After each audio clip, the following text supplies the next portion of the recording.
आने से प्लीज, ऐसे नहीं, ऐसे नहीं, ठीक है। आइटम नंबर 23, एक Shrimati Nirmala Sitharaman.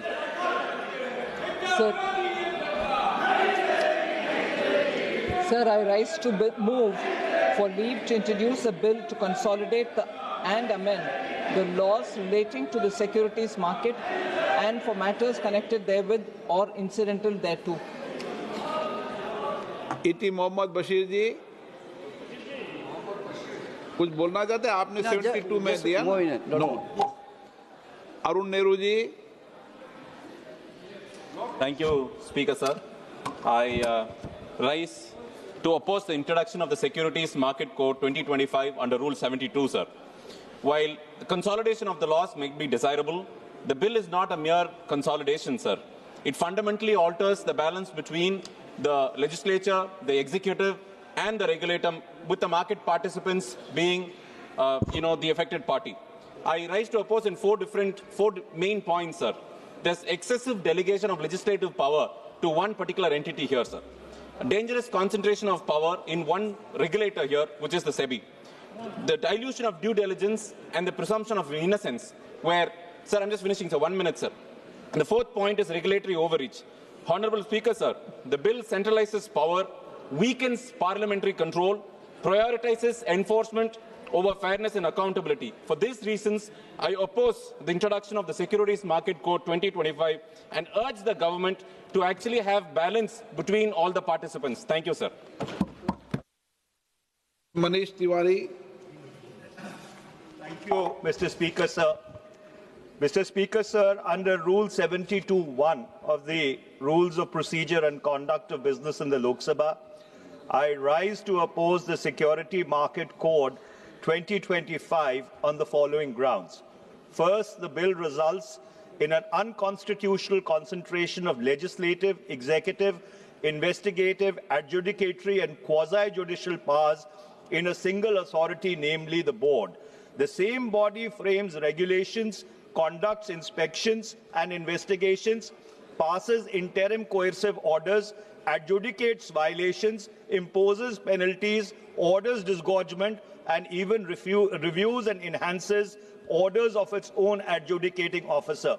This fusion of powers violates the principle or violates the doctrine of separation of powers and creates a real apprehension of institutional bias, offending, as my colleague Mr. Arun Nehru was pointing out, entails excessive delegation of essential legislative functions, leaving core policy matters such as regulatory scope, registration of standards, penalties, exemptions, market conduct norms, and even expansion of securities to executive-made rules and regulations.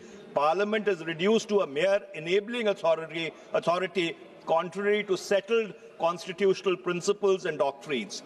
Third, several provisions permitting to search, seizure, attachment of property, freezing of bank accounts and prolonged interim orders, including ex parte actions, freezing of bank accounts and prolonged interim orders, including ex parte actions, lack of adequate statutory safeguards, narrow thresholds and strict timelines. These coercive powers, exercised predominantly through delegated legislation and executive discretion, fall foul of due process requirements under Article 21 and fail the test of proportionality. Fourth, the bill entrenches over-delegation to self-regulatory organizations and market infrastructure institutions. The bill effectively allows private bodies to exercise coercive, quasi-legislative and quasi-judicial powers over market participants with only skeletal guidance in the parent statute, thereby crossing the line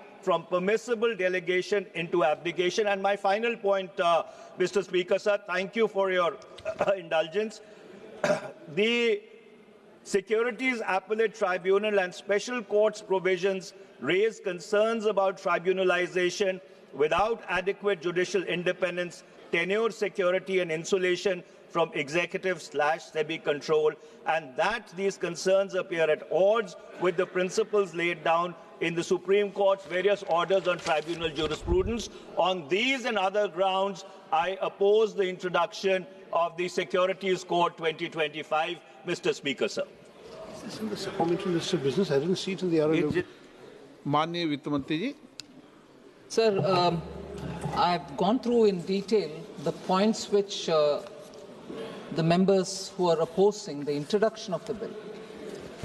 I think instead of going into details of each one of the objections, I would like to highlight the point that at this stage of introduction, we are only making the bill to be sent over to the standing committee to do a complete review of it, of the bill.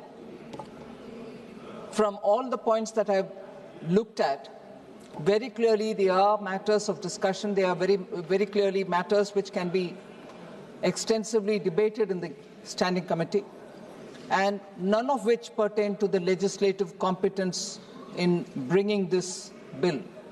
And therefore, at the time of introduction, to oppose it, in my view, which I submit in all my humility before the chair, are matters which are completely pertaining to be discussed in the committee.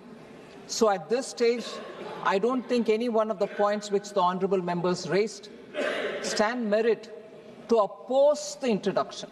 And therefore, I would like to still request you, sir, to allow the introduction and to be then allowed to be sent to the standing committee.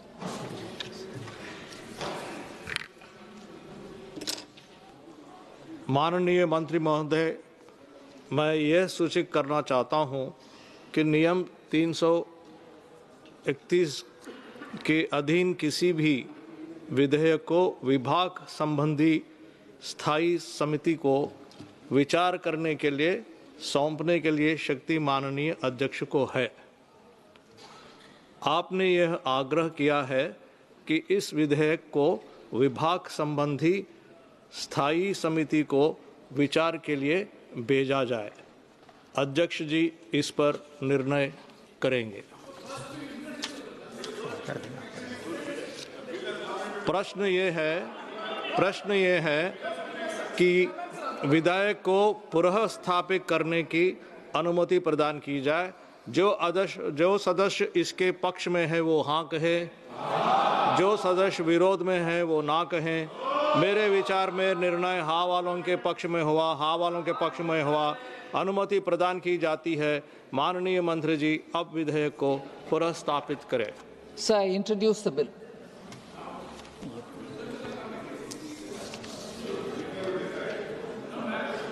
Sir, will you permit me, sir, to move that the bill be sent to the standing committee? Yes, ma'am.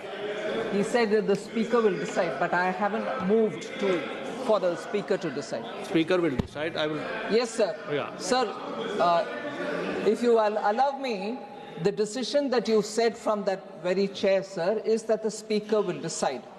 In my little understanding, in all modesty, if you will allow me to say, I move for the speaker to decide. Thank you. माननीय सदस्यगण, नियम 377 के अधीन मामलों को सभा पटल कर रखा जाएगा।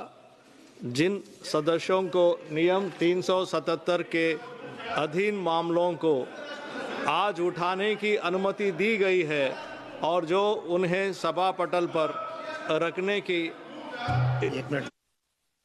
Sir, at the cost of repeating, sir, and please pardon me. Please carry on. Allow me to move it, and I will submit to the discretion of this speaker to decide what he wants to do with it.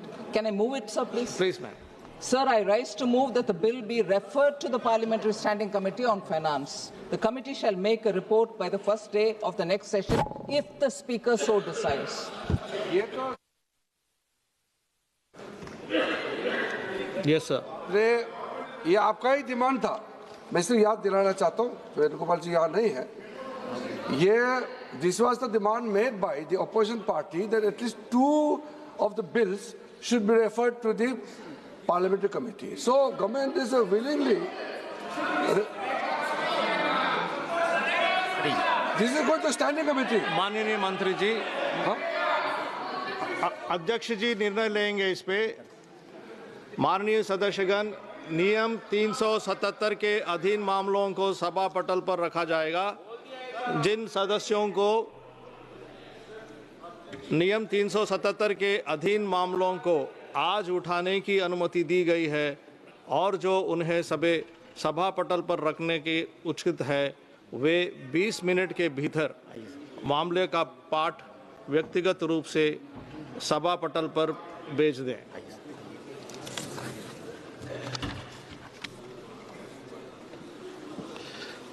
Item